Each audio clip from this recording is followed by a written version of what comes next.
আল্লাহ বলে সমস্ত মানুষগুলো বাতালের মতো দৌড়তে থাকবে।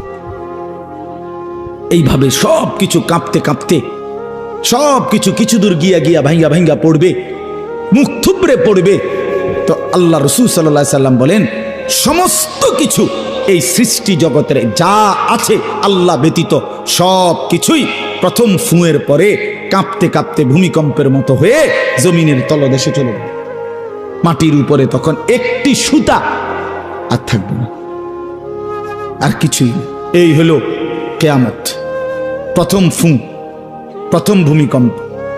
নির্দিষ্ট একটা সময় পরে আবার আল্লাহ তাআলা ইসরাফিলকে জীবিত করে আবার বলবেন আরেকটা ফুঁ দাও, একটি নির্দিষ্ট সময় পরে। সেই সময়টা কতদিন?